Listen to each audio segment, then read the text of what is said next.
Hello there and welcome back to the channel. I am Sir Nerd a Lot and this is What's New Reviews.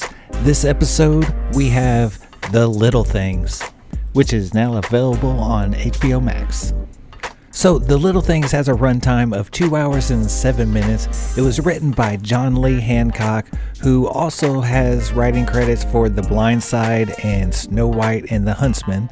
So the movie is also directed by John Lee Hancock, whose other directing jobs were The Highwayman, The Founder, Saving Mr. Banks, The Blind Side, and The Rookie, starring Denzel Washington, Rami Malek, and Jared Leto. Joe Deacon, or Deke to his old friends, is played by Denzel Washington. He's a disgraced big city detective who has moved to a small town and taken up a low-level sheriff deputy job in order to leave his past failures behind him. But the past always has an interesting way of catching up to you. On an unrelated errand, Deke travels back to the big city and is pulled into another murder case that feels way too familiar to him. The case is headed by Detective Jim Baxter, played by Rami Malek. The two finally narrow things down to a suspect, Albert Sparma, who's played by Jared Leto. And we can feel the control slipping away from Detective Baxter slowly. As the mystery of the murder starts to unravel, other mysteries take the forefront, and most of those mysteries revolve around Joe Deacon and his checkered past. The movie has a nice wrap-up that's not as simple as any other murder mystery. There's a lot in this movie. There's an interesting take on the emotional stress that these detectives go through investigating these brutal murders.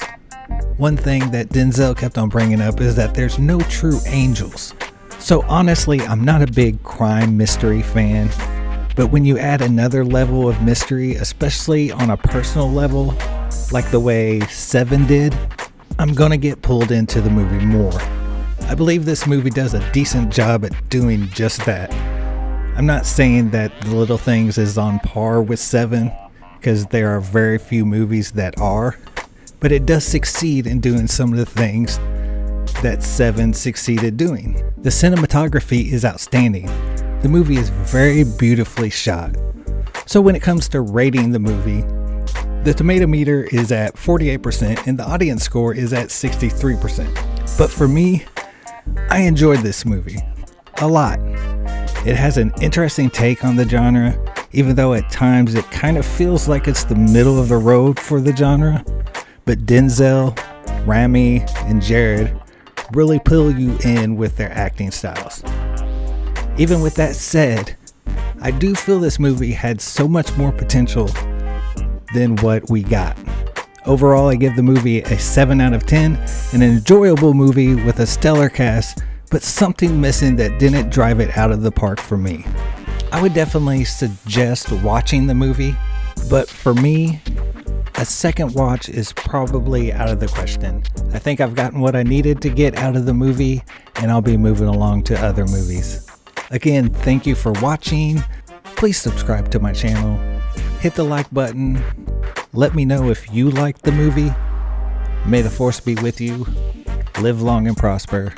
And always know where your towel is.